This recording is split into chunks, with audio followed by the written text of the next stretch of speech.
Umat Tuhan yang dikasihi Allah, marilah kita bersama berdoa memohon bimbingan Roh Kudus untuk kita akan membaca Alkitab. Mari kita berdoa.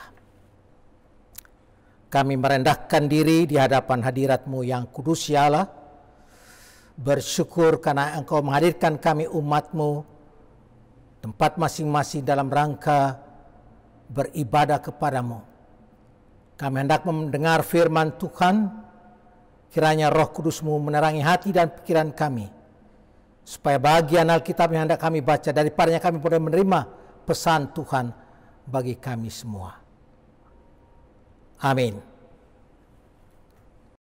Umat Tuhan, marilah berdiri untuk mendengar firman Tuhan yang dibacakan dari Alkitab. Haleluya.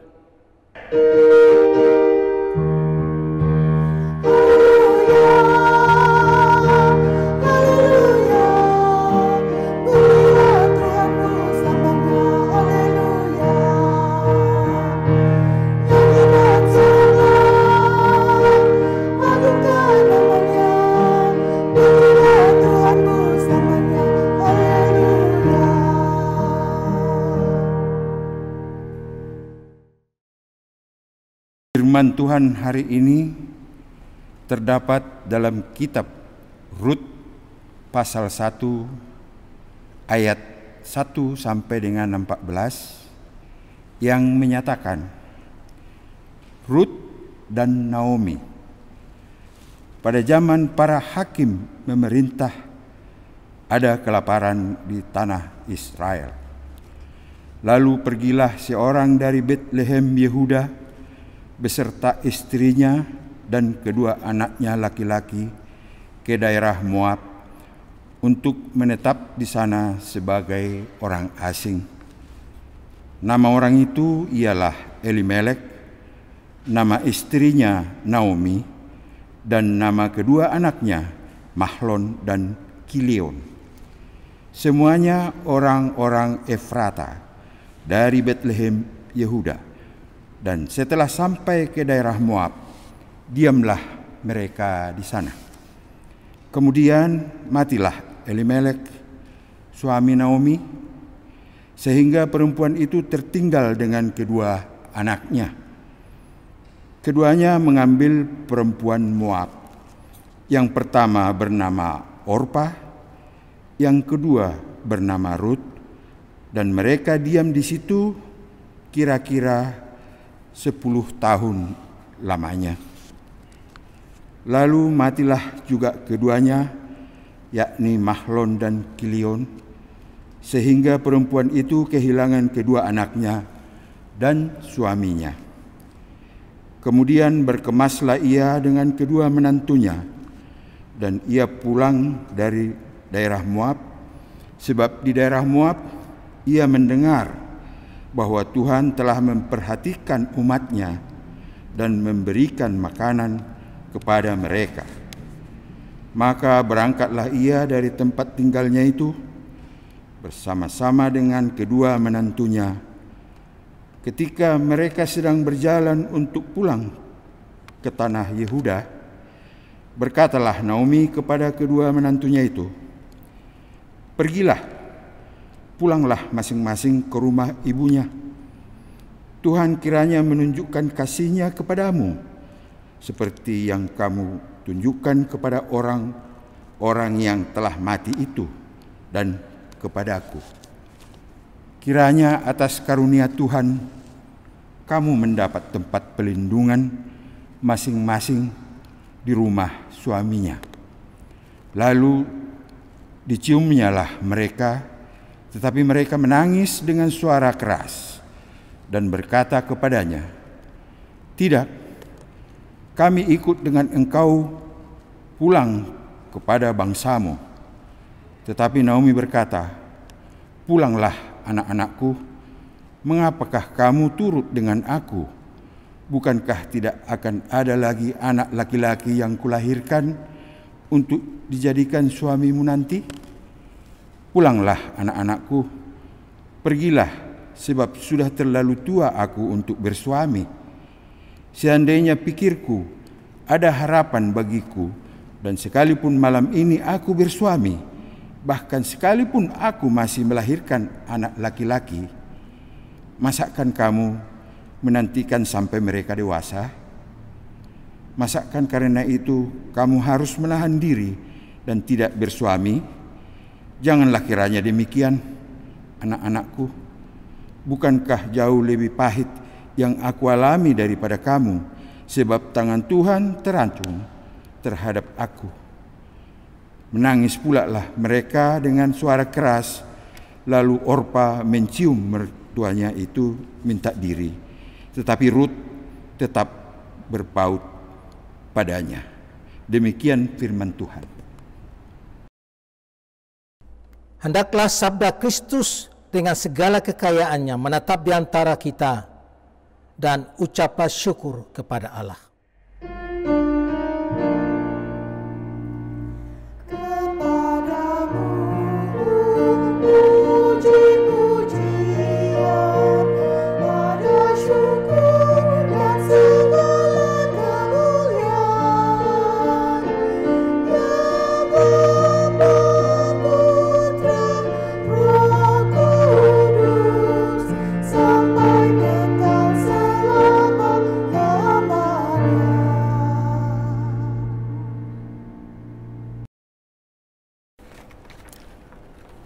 Saudara-saudaraku yang dikasihi Tuhan, kitab Rut ini adalah kitab yang berisi cerita pendek tapi menarik, tapi juga sekaligus mengandung makna yang syarat. Kitab ini menceritakan kehidupan masyarakat Israel pada zaman hakim-hakim, itu sekitar 1200 sebelum Masehi. Dan dapat kita bayangkan pada masa itu, saudara-saudaraku, Israel masih terbagi dalam suku-suku yang terpisah satu sama yang lain. Kehidupan ekonomi, sosial, politik pada masa itu masih sangat labil. Setiap orang boleh berbuat apa saja menurut pandangannya sendiri. Keadaan semakin bertambah parah manakala mereka sering mengalami suasana kehidupan yang menekan. Saudara-saudara, keadaan juga semakin parah oleh karena terjadinya bencana kelaparan akibat ada kekeringan di daerah itu pada masa itu. Dan bencana kekeringan tentu saja berdampak sangat serius bagi kehidupan manusia. Salah satu jalan yang bisa diambil untuk bisa bertahan hidup dalam menghadapi bencana kelaparan adalah mengungsi ke tempat lain, mengungsi ke luar negeri. Dan solusi itulah yang dipilih oleh Elimelek dan keluarganya ketika terjadi bencana kelaparan di Bethlehem, Yehuda pada waktu itu. Elimelek pergi ke tempat lain membawa seluruh anggota keluarganya, yaitu Naomi, istrinya, dan kedua anak laki-lakinya Mahlon dan Kilion, mengungsi ke tanah Moab. Kalau kita memperhatikan dalam peta, Moab itu jarak antara Bethlehem dan Moab itu kurang lebih 80 km. Dan Moab ini adalah tanah yang sangat menjanjikan untuk kelompok masyarakat yang mencoba bertahan hidup atau mengupayakan dan mengadu nasib menghadapi ancaman bencana kelaparan, karena di daerah karena daerah ini terletak di seberang Laut Mati dan sangat subur dan bisa menjamin kehidupan orang untuk bercocok tanam. Bapak Ibu saudara-saudara, di Moab, keluarga Elimelek, Naomi, mereka berstatus sebagai pendatang. Dan sudah jelas bahwa mereka digolongkan sebagai keluarga kelas 2 dalam masyarakat dengan hak-hak yang terbatas. Tidak lama saudara-saudara, apa yang terjadi dalam perjalanan waktu, dikatakan bahwa setelah mereka menetap di Moab, Elimelek dikatakan dalam bacaan kita dia meninggal. Tidak dicatat apa penyebabnya, tapi itu yang terjadi. Nah, saudara-saudaraku yang kekasih, dan setelah Elimelek meninggal, kedua anaknya yaitu Mahlon dan Kilion menikah dengan perempuan Moab. Bapak Ibu, kita tahu bahwa dalam baca dalam sejarah Alkitab, Moab itu adalah orang-orang keturunan dari garis Lot yang adalah kemenakan dari Abraham, termasuk bangsa yang menjadi musuh besar dari bangsa Israel. Orang-orang Israel dilarang keras bergaul dengan orang-orang Moab, karena kitab Taurat menegaskan bahwa orang Moab dan keturunannya tidak boleh menjadi anggota jemaat Tuhan. Bahkan dalam kitab-kitab para nabi, orang-orang Moab sering masuk dalam hitungan orang-orang asing yang akan menerima penghukuman dari Allah. Nah, saudara-saudaraku yang kasih, Mahlon dan Kilion menikah dengan wanita dari Moab. Dan oleh karena itu, saudara-saudaraku, itu tidak bisa tentunya kalau dilakukan di tengah-tengah atau di negeri mereka di Israel, karena jelas itu dilarang dalam ketentuan Taurat. Nah, Bapak Ibu saudara-saudara, lebih lanjut dikatakan bahwa setelah 10 tahun mereka menetap, kedua anak Elimelek juga meninggal di Moab. Sejak saat itulah kehidupan Naomi mengalami perubahan yang drastis. Dari tadinya dia didampingi oleh suami dan kedua anak laki-laki, sekarang dia tinggal sendiri dengan 2 menantu. Itu bagaikan kalau kita umpamakan seperti tempayan atau bejana yang tadi terisi sekarang menjadi kosong, melompong.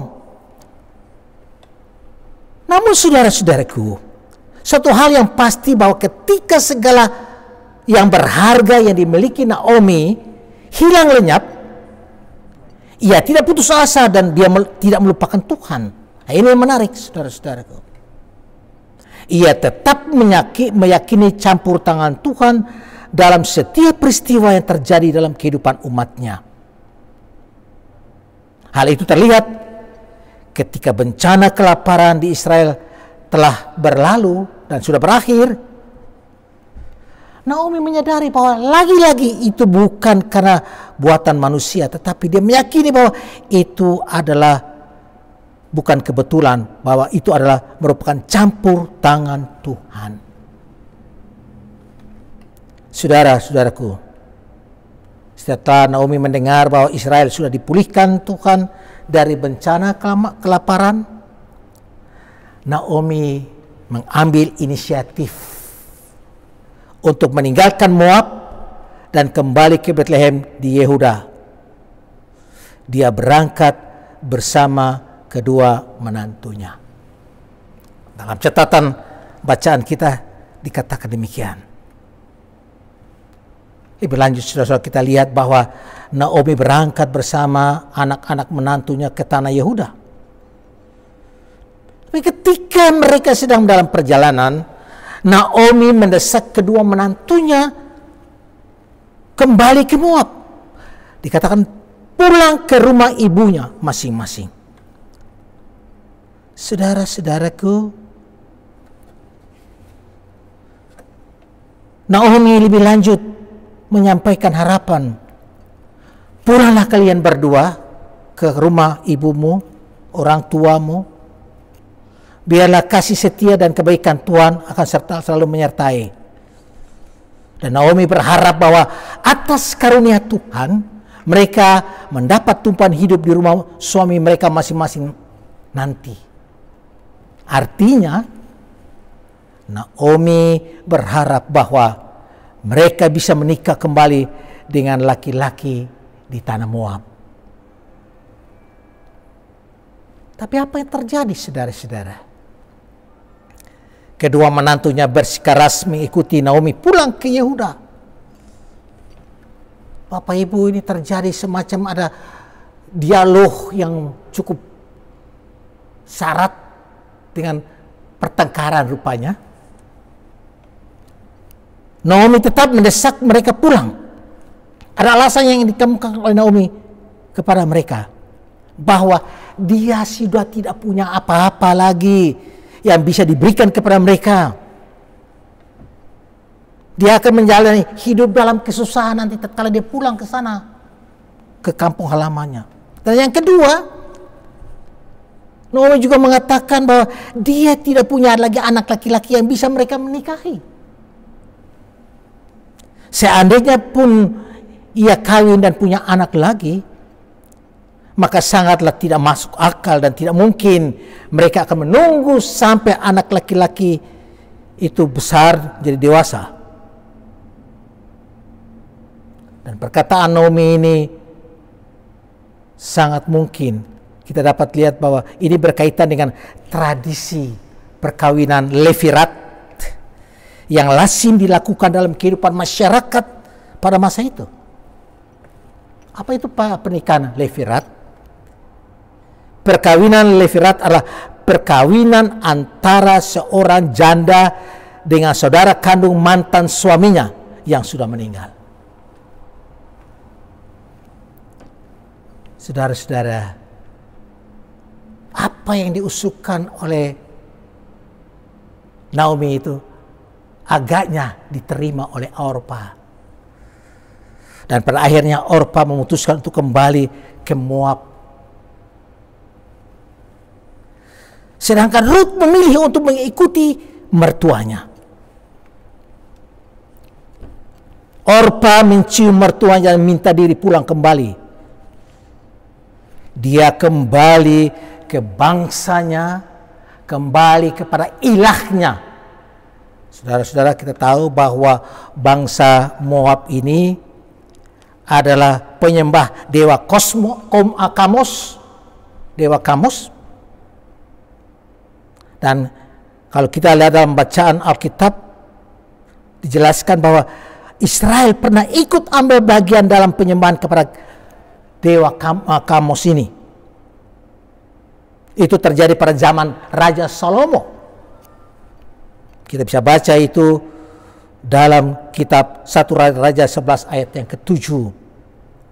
Yang kemudian pada zaman pemerintahan Yosia, semua penyembahan pada dewa Kamos itu dirobohkan oleh Raja Yosia.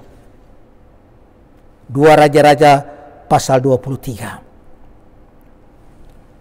Bapak Ibu saudara-saudaraku, Ruth sekarang bersama-sama dengan mertuanya. Orpa sudah pergi melangkah kembali kepada bangsanya, kepada ilahnya.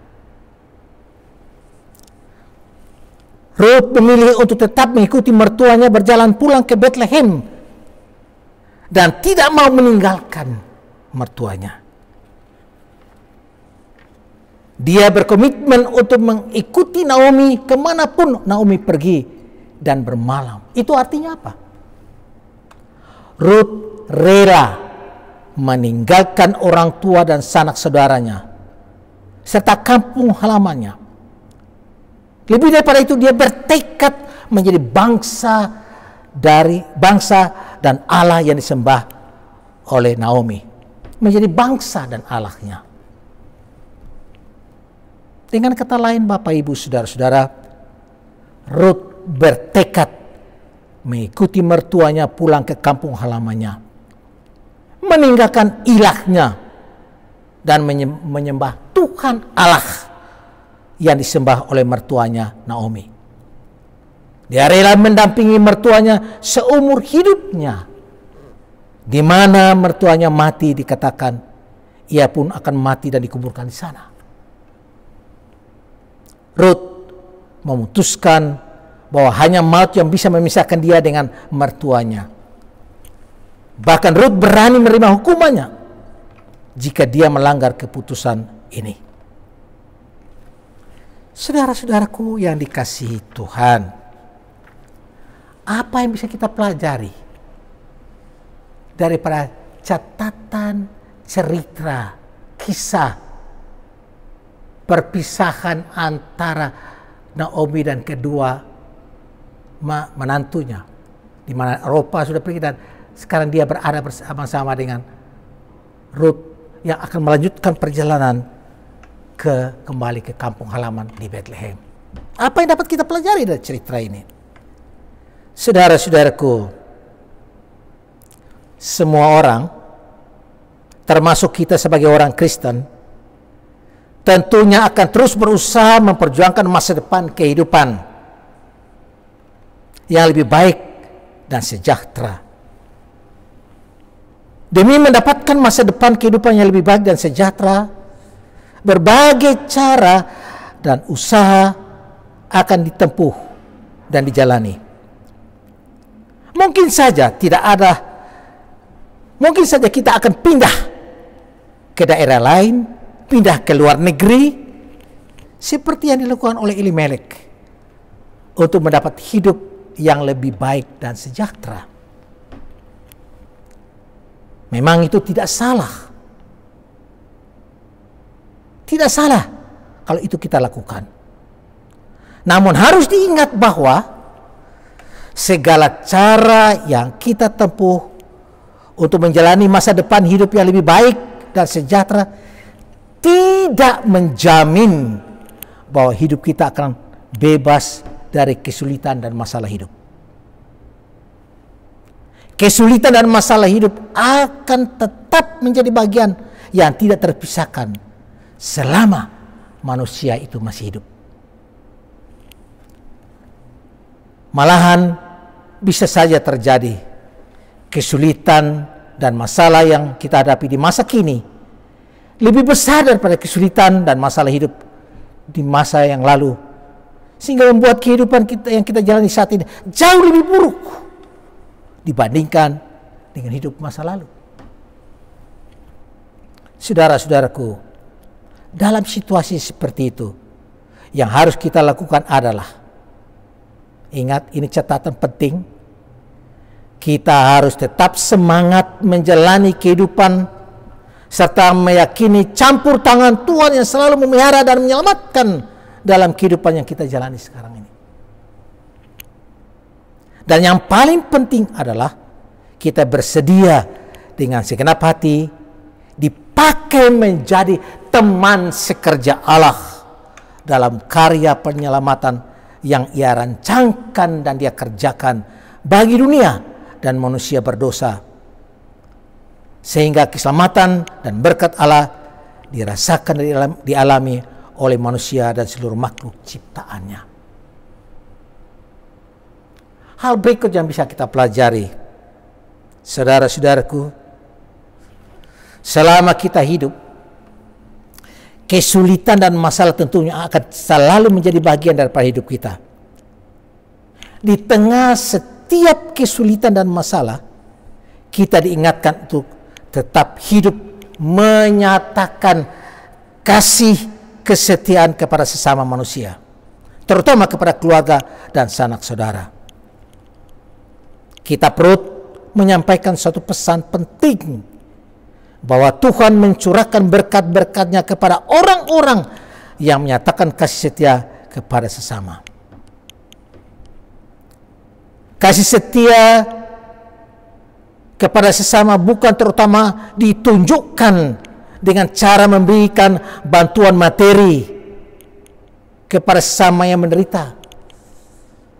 kasih sembako, kasih bantuan bahan makanan dan lain sebagainya. Yang dimaksudkan di sini adalah bahwa kasih setia yang diwujudkan dalam cara menjadi teman, sahabat terdekat dalam perjalanan kehidupan yang penuh yang dialami oleh orang yang menderita. Dan bekerja membantu orang lain dalam kesulitan yang dihadapinya. Hidup solider dengan sesama. Jika kita melakukan semuanya itu, maka kehidupan kita akan diberkati Tuhan. Tidak hanya itu, kehidupan kita akan menjadi berkat bagi sesama. Dan yang terakhir, saudara-saudaraku, dalam menghadapi kesulitan dan masalah hidup, kita harus berani mengambil keputusan penting dalam hidup kita. Kita harus berani meninggalkan zona nyaman dan meninggalkan semua yang selama ini kita anggap penting dalam kehidupan kita.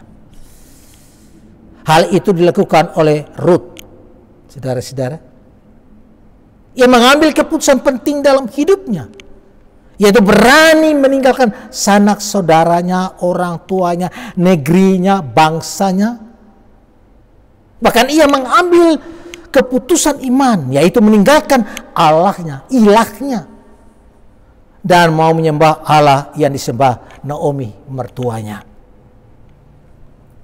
Semua itu menunjukkan totalitas komitmennya untuk mengikuti Naomi. Tidak dijelaskan mengapa Ruth berani mengambil keputusan iman seperti itu.